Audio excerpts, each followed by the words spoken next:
The sun hung low in the sky as Claire drove down the familiar suburban street, her hands gripping the worn-out steering wheel of her old sedan. She was 23, 7 months pregnant, and living with the constant ache in her back that came with carrying a child. Her tired eyes struggled to stay open, yet she had to keep moving. The baby was coming soon, and despite the exhaustion that filled every inch of her body, there were things to do, things she couldn't afford to ignore. Claire was used to the routine, waking up early for a shift at the local grocery store, doing her best to get through the day, and then returning home to an empty apartment that still smelled of fresh paint from when she moved in just a few months ago. It wasn't much, but it was hers. Every day, she tried to tell herself that it would all get better once the baby arrived. That somehow, her world would shift, and things would fall into place. But today felt different. The morning had been quiet, and as she cruised down the road, Claire's thoughts were interrupted by the sight of something out of place. A sleek black sedan was off to the side, its front end buried deep in a ditch.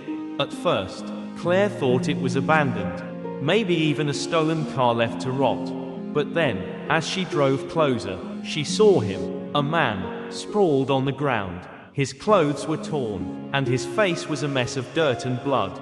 He was struggling, weakly trying to push himself up, but his arms refused to cooperate. Claire's heart raced. Without even thinking, she pulled over to the side of the road. Her shoes scraped against the gravel as she jumped out of the car. She hesitated for a split second, the weight of her pregnant belly slowing her down, but it wasn't enough to stop her. She jogged toward him, her breath shallow and quick. "Are you okay?" she called out, panic lacing her voice. What happened? The man barely lifted his head, but his voice was clear, though weak. "Help! Hospital!" he gasped, his words barely audible. Claire's heart dropped into her stomach. She crouched beside him, her hands trembling as she checked him over. Blood was trickling down his temple, and his leg bent at an unnatural angle. He wasn't going to make it unless someone helped him. "I've got you," Claire said, trying to keep her voice calm. The man's face was pale, and the blood on his suit made her stomach churn. It wasn't a sight she was used to seeing, but it didn't matter. She couldn't just leave him here. It took a lot of effort, but Claire managed to help him sit up and get him into the passenger seat of her car. She didn't think twice about the mess it would make, about how she was already running late for work. All she could focus on was getting him to a hospital before it was too late. The drive was terrifying. She kept one eye on the road and the other on the man, who was slumped against the door, barely breathing. His labored gasps filled the silence, making Claire's heart race faster. She wasn't sure what she was doing or if her old car would even make it. The engine sputtered and groaned, as if it, too, were exhausted, but somehow, it kept going. The hospital was just ahead, and Claire felt a burst of relief. She slammed the brakes, sending the car lurching to a stop at the entrance. She jumped out, leaving the door open behind her, and waved frantically at the staff. "Help, please," she yelled. "He's hurt. He needs help. Now."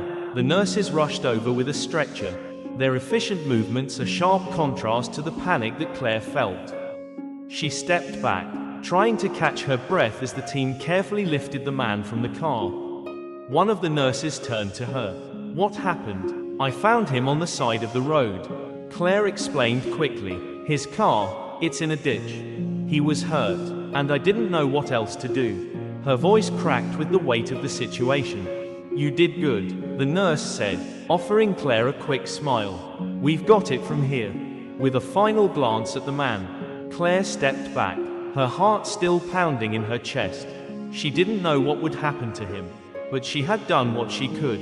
The only thing left to do now was get to work. She knew her boss would be furious. Late again, but this time, she couldn't bring herself to care.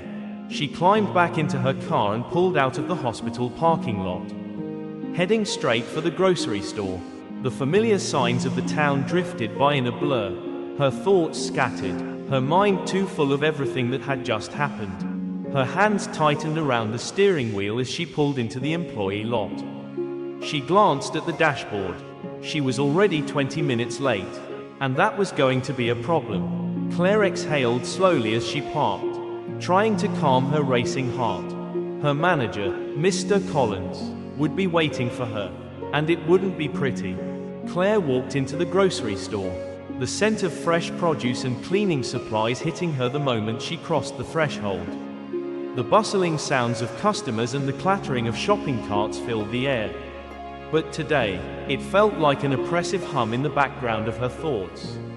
She glanced at the clock near the entrance, 25 minutes late. Her stomach knotted. It wasn't like her to be late, but today had been different. She had saved a man's life. She couldn't just walk away from that. But she also knew that Mr. Collins, the store manager, wouldn't care about that. All he cared about was efficiency. And in his eyes, her tardiness was a personal failure. As Claire made her way through the store, past the aisles of canned goods and dairy products, her shoes squeaked softly on the polished tile floor. Every step felt heavier than the last. She reached the back door where the employees clocked in, and there he was, Mr. Collins, arms crossed, leaning against the wall. His icy blue eyes locked onto her the moment she stepped through the door. "Claire," he said, his voice tight and controlled. "Do you know what time it is?" Claire forced herself to meet his gaze, though her heart was pounding in her chest. "I'm sorry, Mr. Collins. There was an accident. I helped a man who was hurt. His car was in a ditch. And, you know the rules." "Claire," Mr. Collins cut her off. His tone was cold, dismissive. "You're late, and that's all I care about. We don't have time for excuses around here." "I wasn't making excuses," Claire said, her voice trembling with a mixture of frustration and embarrassment. "The man was hurt bad. I couldn't just leave him there." Mr. Collins scoffed. "A car in a ditch? How convenient." He leaned forward, his expression hardening. "Let me guess. You played the hero and expected me to believe your sob story. You think just because you're pregnant, you can get away with anything." The words stung, each one like a slap to the face. Claire's breath caught in her throat, and she fought to keep her composure. "I saved his life," she said quietly, the truth of it weighing heavily in the air between them. Collins's lip curled into a sneer. "I don't care if you saved the president. Late is late, and it doesn't matter what your excuse is." Claire's pulse was racing. She could feel the anger building up inside her, but she bit it back. She couldn't afford to lose this job. Not now, not with a baby on the way and bills piling up at home. But as she stood there, her mind replayed the moment she had pulled that man from the ditch. Her determination to do the right thing despite everything. It felt like the universe was punishing her for it. "You're fired," Mr. Collins said, his words final, cold. "Pack up your things and leave." For a moment, Claire stood frozen, unable to believe what she had just heard. Fired, just like that, after everything she had done. She wanted to say something, to argue, to plead her case, but she knew it wouldn't make a difference. He had made up his mind. "You're really firing me over being late after what I did?" Claire asked, her voice shaking with disbelief. Mr. Collins didn't flinch. "I don't care. Pack your locker and get out." Her chest tightened as the words sank in. She turned without saying another word, walking down the narrow hall to the back room where the employees kept their belongings. She could hear the hum of the fluorescent lights above her as she grabbed her things from her locker, the weight of the moment pressing down on her shoulders. Every step felt heavier than the last. This wasn't just about the job. It was about everything. The bills, the baby, the uncertainty of her future.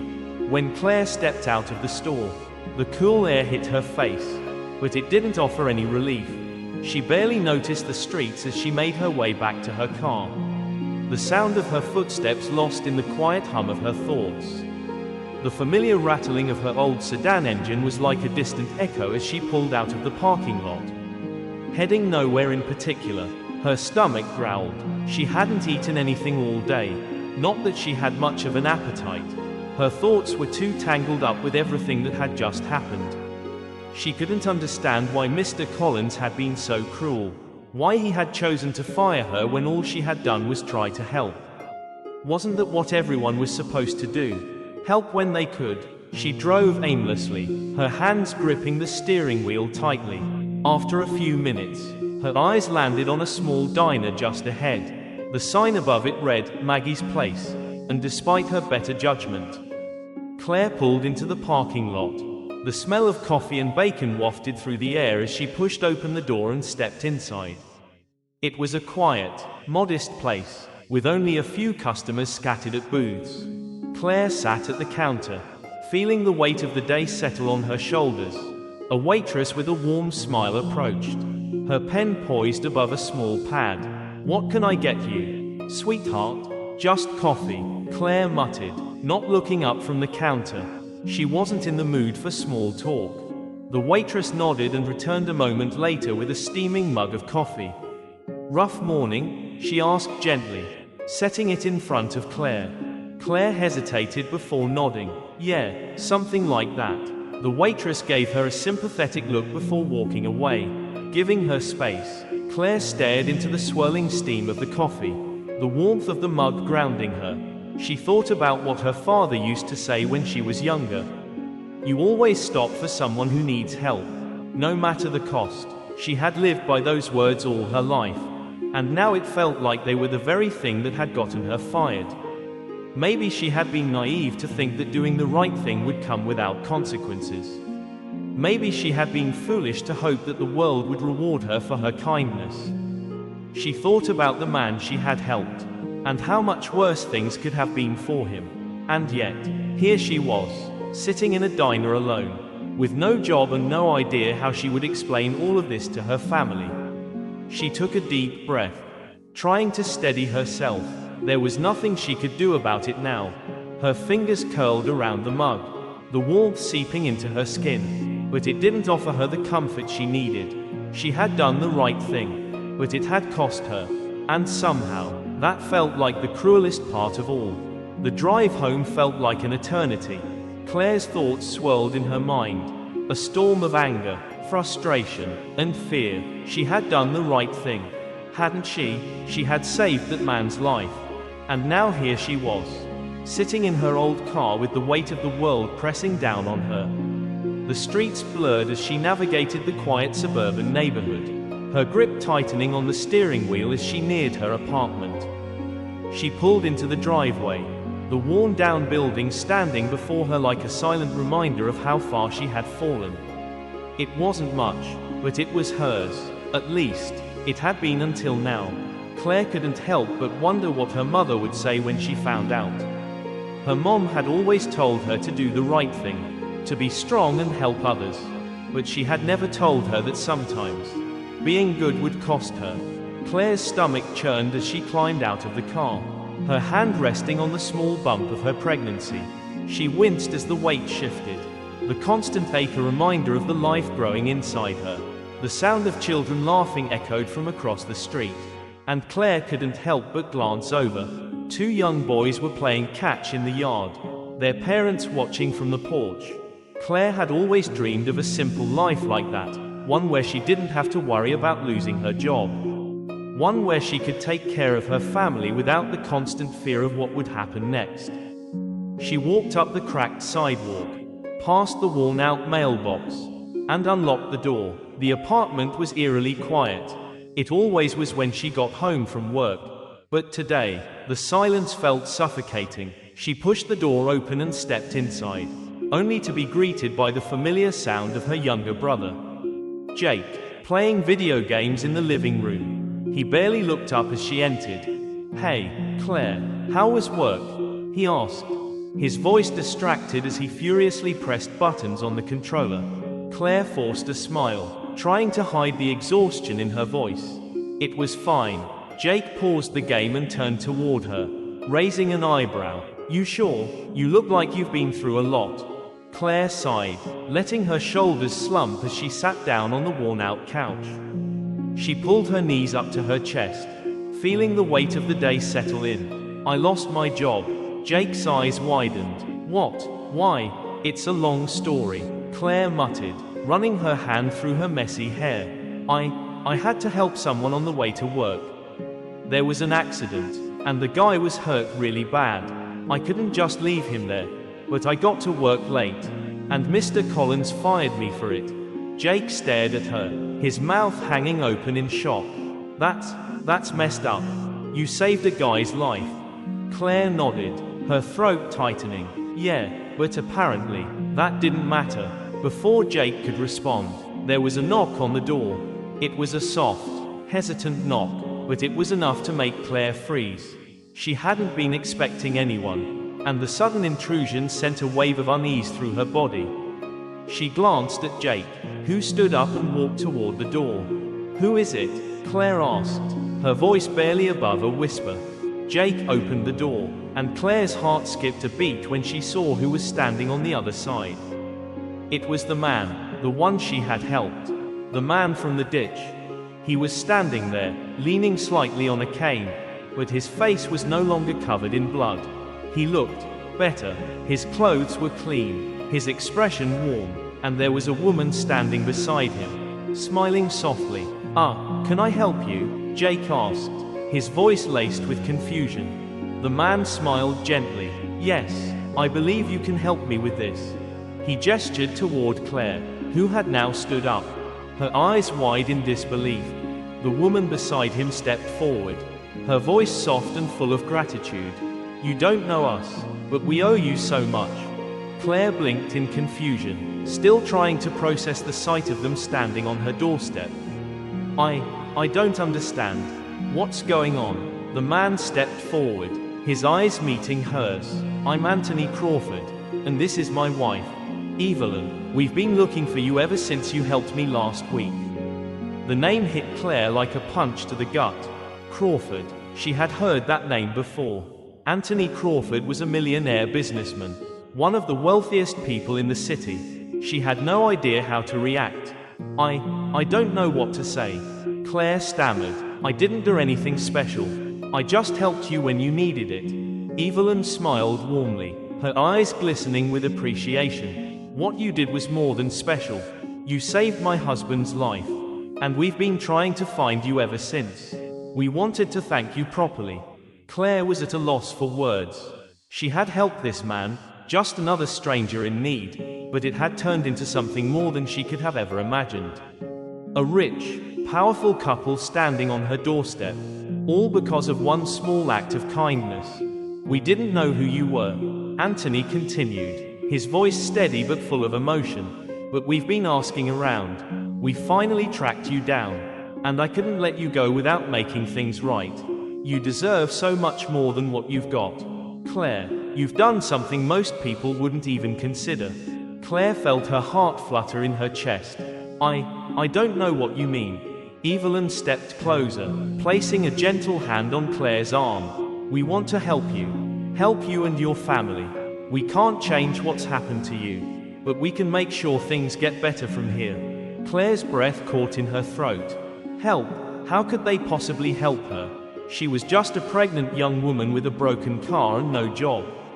She hadn't even been able to keep her own life together, let alone accept help from strangers. I don't know if I can accept this, Claire whispered, shaking her head. I didn't do it for anything in return. You don't have to, Anthony said, his voice firm but kind. But sometimes, people like you need a hand, and I want to be that hand for you. You've got so much more to give. Claire, you just need a chance. Claire stood frozen in the doorway, the weight of the moment pressing down on her chest. Anthony and Evelyn Crawford were still standing there, their expressions full of sincerity, and for the first time in what felt like forever, Claire felt a spark of hope, but she couldn't shake the feeling that this was all too good to be true. I can't accept this, Claire said softly, shaking her head. I don't know what you expect from me, but I'm not someone who takes handouts. I just helped because it was the right thing to do. Anthony smiled kindly, his gaze unwavering. I understand that, Claire, I do, but sometimes, the right thing to do is also to accept help when it's offered. You don't have to carry the world on your shoulders alone. Claire looked at Evelyn, who was standing quietly by her husband's side. The warmth in her eyes was comforting, and Claire felt a pang of guilt, wondering if she was somehow betraying her own pride by considering their offer. She wasn't used to relying on anyone, especially not strangers, but she could see the genuine concern in their faces. "We're not offering you a handout, Claire," Evelyn said softly. "We're offering you a chance to get back on your feet. A chance to give your baby a better life. To not worry every day about how you're going to make ends meet. We want to help you, not because we owe you something, but because you've already given us so much." Claire's eyes burned with unshed tears. She thought of the long nights she had spent worrying about the future, about the life she would have to give her baby. It had always been just her, alone, struggling to make it all work. The thought of someone, especially people like Anthony and Evelyn, wanting to help felt foreign, almost overwhelming. "I don't know," Claire whispered, feeling her resolve crumble. "I don't know what I'm supposed to do with all of this." "You don't have to do anything right now," Anthony said, his voice calm but insistent. "Take your time, but know this, we're not going anywhere. We've seen what you're capable of, and we want to help you reach your potential. We want to help you have the future you deserve."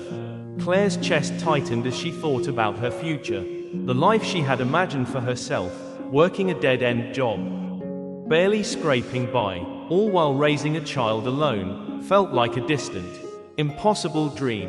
And yet, here was a family offering her something more than she could have ever imagined. A chance, a real chance. "You said you wanted to help," Claire said, her voice trembling. How could you possibly help someone like me?" Evelyn smiled gently, her voice full of warmth. "First, we want to make sure you don't have to worry about your mother's medical bills anymore. She deserves to get the care she needs, and we can help with that. Secondly, we want to help you get back on your feet.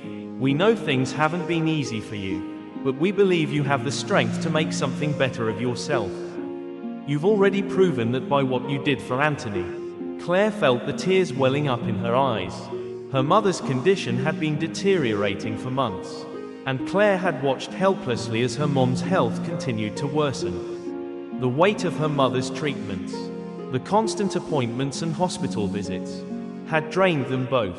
Claire had worked as much as she could, juggling shifts at the store, but it never felt like enough.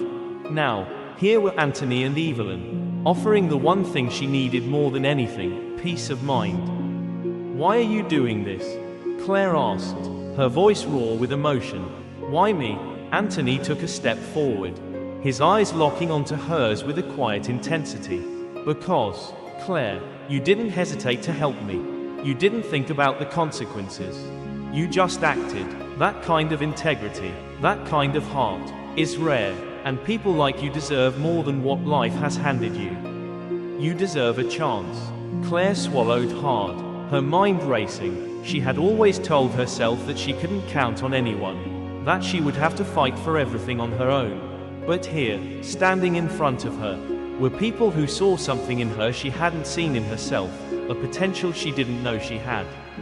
I don't know how to thank you," Claire said quietly, her voice breaking. This is too much." Evelyn reached out and gently squeezed her hand. "You don't have to thank us, Claire. Just know that we believe in you, and we're here for you, no matter what." Claire nodded slowly, trying to process everything that had just happened. It was all so overwhelming, and yet, deep down, she felt something shift. Maybe it was the first real sense of hope she'd had in a long time. Or maybe it was the realization that, just maybe, she wasn't alone anymore. I think I could use some help," Claire admitted, her voice quiet but filled with resolve. "I can't do it all on my own anymore." Evelyn smiled, her eyes glistening with tears. That's all we needed to hear.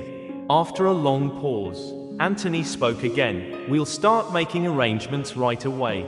For your mother's treatment, for your housing, and if you're ready, we'd like to help you with school. We know you've had to put that on hold, but we want to make sure you have the opportunity to finish your education." Claire felt a lump form in her throat. School, it felt like a distant dream, something she had given up on when life became too overwhelming. But the idea of going back, of giving herself and her baby a future that didn't revolve around just getting by, it was too tempting to ignore. "You really think I can do it?" Claire asked, her voice unsure. "We know you can," Anthony said, his voice firm with conviction. "And we'll be with you every step of the way." Claire looked at the couple standing in front of her, at the kindness they were offering her and her family, and for the first time in a long while, she felt something she hadn't felt in years: hope. "I don't know where to start," Claire whispered, her heart full of emotion. "You've already started," Evelyn said, her voice soft. "By accepting help, by letting us be part of your journey. We're with you, Claire. You're not alone anymore." As the sun began to set outside, casting a golden glow across the room, Claire felt something new take root inside her, a sense of possibility. Maybe, just maybe, things could get better, and for the first time in a long time, Claire felt ready to face the future. The following weeks passed in a blur of activity. Claire hardly recognized the woman she was becoming. Her life, which had been defined by struggle and uncertainty, was slowly, steadily, starting to take shape in a way she had never thought possible. The help from Anthony and Evelyn Crawford had given her more than just financial relief. It had given her the chance to rebuild, to dream, and to take control of her future. It all started with her mother's treatment. Claire had been overwhelmed by the idea of taking on her mom's medical bills alone. But thanks to the Crawfords, her mother's condition was finally being managed properly. Claire could see the difference in her mother's strength each day. She was no longer bedridden, barely able to get up, but now she was able to sit at the table with Claire and talk about plans for the future. It was a small miracle, but it was one that Claire had been waiting for her whole life. And then there was the house. Anthony had arranged for Claire and her family to move into a larger apartment. It was not just bigger, it was safe. The peeling paint and sagging roof of their old place were replaced by fresh walls, a sturdy roof, and a sense of dignity Claire hadn't felt in years. It wasn't just a roof over their heads, it was a home. But the most unexpected change came when Claire, still hesitant at first, began to think about school again. When Evelyn had first mentioned it, Claire had almost laughed. School had seemed like something from a distant past, something that was out of reach. But the Crawfords had made it clear, they weren't just offering her charity, they were offering her a real chance to transform her life. And so, she enrolled in a local community college, starting small with night classes in the evenings. The first few days were overwhelming. She hadn't been in school for over a year, and her mind was rusty, her confidence fragile, but she didn't give up. Every time she felt herself falter, she thought about the life she was trying to build, not just for herself, but for her baby. She could do this. She had to do this. One evening, after a particularly tough class, Claire found herself sitting in the dimly lit cafeteria, sipping on a cup of coffee. Her books were spread out on the table, but her mind kept wandering back to the Crawfords. She hadn't seen him much recently, other than the occasional phone call or check-in. But they had kept their word, they had helped her get back on her feet. And now it was up to her to keep moving forward. As she gathered her things and prepared to leave, her phone buzzed in her pocket. It was a message from Evelyn. "We're thinking of you. How's school going? We're so proud of you. Don't forget to take care of yourself." Claire smiled as she read the words. The Crawfords had never expected anything in return. They had simply given her the opportunity she'd never had before, an opportunity to believe in herself. When Claire returned home, she found her mother sitting at the kitchen table, a warm smile on her face. "How was class today?" her mom asked softly, her voice filled with pride. Claire sighed, running her hand over her tired face. "It was good. Hard, but good. I feel like I'm so far behind everyone else." Her mother shook her head, her eyes kind. "You've always been hard on yourself, Claire, but you're not behind. You're exactly where you're supposed to be." Claire nodded, feeling a lump form in her throat. Her mother had always been the one to pick up the pieces, always the one to keep things together, even when Claire was ready to fall apart. But now, the roles were starting to shift. Claire was the one who was lifting her family up, even if just a little at a time. The next morning, after breakfast, Claire set off for another day of school and work. She was running late, of course. As she hurried out of the door, her phone buzzed again. This time, it was a call from Anthony. "Hey, Claire, how are you holding up?" His voice was steady, comforting. "I'm good, a little overwhelmed, but good. Just trying to keep everything in balance," Claire said, trying to sound confident. "You're doing great. Don't forget to take a breather when you can. Okay, we're here if you need anything." Claire smiled, feeling a deep sense of gratitude. "I know, thank you, Anthony. You don't know how much this means to me. It's just the beginning, Claire. You're going to do amazing things." Claire's heart swelled with emotion. The Crawfords' faith in her was something she couldn't quite comprehend yet. But it had fueled her in a way nothing else could. She wasn't just surviving anymore. She was living. She was building a future. Days turned into weeks, and slowly, Claire began to see the fruits of her hard work. Her grades improved. Her confidence grew. She began to think about the future in ways she hadn't allowed herself to before. For the first time, she could imagine a life where her baby wouldn't have to grow up in a broken-down apartment, wondering where their next meal would come from. One day, Claire sat down with Anthony and Evelyn at a local cafe. It was a quiet afternoon, and the air outside was crisp with the first whispers of fall. She was 6 months pregnant now, and her belly was starting to show more prominently. As she sipped on a warm tea, she looked at them both, a smile tugging at the corners of her mouth. "I've been thinking a lot about what you said," she began, her voice steady but filled with emotion, "about how I deserve a better life. And I think I'm starting to believe it." Anthony smiled, a proud, knowing look in his eyes. "We always knew you would. You just needed the chance." Evelyn placed a gentle hand on Claire's. "We're so glad to be part of your journey, Claire. You've come so far." Claire nodded, her eyes glistening. "I don't know where I'd be without you two. I don't know how to thank you." "You don't have to," Anthony said with a warm chuckle. "Just keep going. That's all we need." Over the next few months, Claire continued to work hard at school and take care of her family. Her pregnancy progressed, and the excitement of her baby's arrival began to fill the air in their new apartment. When the day finally came, Claire held her baby girl in her arms, tears streaming down her face as she looked at the tiny life she had created. It wasn't just her life that had changed. It was the life of her child. She had given her a future. As Claire looked at her daughter, she realized something that had eluded her for so long. She wasn't just surviving anymore. She was thriving. With the support of Anthony and Evelyn Crawford, she had found a path forward, a path full of hope, determination, and the promise of a better tomorrow. And with that, Claire knew her journey was just beginning.